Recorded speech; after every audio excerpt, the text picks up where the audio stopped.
দেখে শুনে থাইকো কেন গে কাঁচাল বাজাল করো না। আমি 1 বছর পরে আয় ভরমুনি। গেদা তুই তো বিদেশ গেতাছস, আমার চশমাটা ভাঙ্গা গেছে গা, যদি কয়টা পয়সা দিতি চশমাটা একটু হজুগের আনতাম। তোমার যা আজরে পেশাল, আমি এক জায়গায় যাবেন নিছি, ওখানে তোমার চশমা ঠিক করো নাকি? দাদি তোমার চিন্তা করো না না, আমি চশমার ব্যবস্থা করতেছি। रुको जरा सबर करो। আব্বা দাদির চশমা ভাঙছে না, আব্বার মাটির বাড়ি ভাঙ্গে দাদির চশমা কিনে দিমু।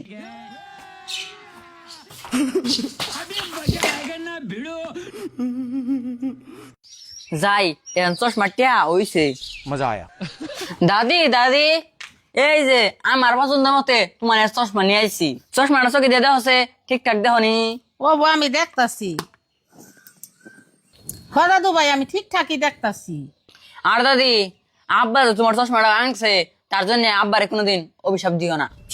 না দাদু ভাই, তোমার আব্বু হইছে আমার পোলা, আমি আর অভিশাপ করমু কে? ও তো বুঝে নাই কে। আর তুমি দাদু ভাই আমার এই যে চশমাটা আইনা দিছো, আমি খুব খুশি হয়েছি। আল্লাহ তোমারে ভালো করুক, আর আমার মাথায় যতটি চুল আছে এই পর্যায়ে মতে তোমার আল্লাহ হায়াত দান করুক। কে গো, তুমি বিদেশ যাবেন নি আবার ঘুরে আইলা কে? আর কইও না, এয়ারপোর্ট পাওয়ার আগে রাস্তা জাম আসাল, তাই জামের জন্য প্লেন মিস করছি। তে তুমি বাইতে দেরি না করে আরো 1 ঘন্টা আগে গেতা। আসলে কি আমার মনে হয় মান্নাকে বেদবি করছে দেখে আমি প্লেন পাইনি। তোমার যে আজরে পেশাল শুনলে আর আমার ভাল লাগে না। হ মা, আমারও বিশ্বাস হয় দাদির নাকি খারাপ ব্যবহার করেছে দেখাই আব্বা জাহের নাই। তোকে যে আজরে পেশাল শুনলে আমার আর ভাল লাগে না। আব্বা মা যেমন তাই গে দাদির কাছে যে বল স্বীকার করো। হ্যাঁ তুই ঠিক কইছো।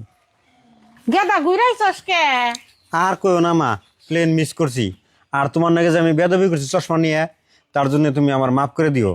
তোমারে আমি ভুল বুঝবো কে? তুমি আমার একমাত্র পোলা, তোমারে কত দুঃখ কষ্ট করে তোমারে আমি পাইছি। তোমার আমি কোনো সময় ভুল বুঝবো না। আর আমার আশীর্বাদ তোমার মাথায় সব সময় থাকবো। তুমি বিকালে যাইয়ে প্লেনের টিকিট কাটো গা, ইনশাল্লাহ তুমি সিট পাবা। যাও, আল্লাহ বসরা। ও বোমা, বিকেলে যাইয়া প্লেনের টিকিট আবার কাটুনি।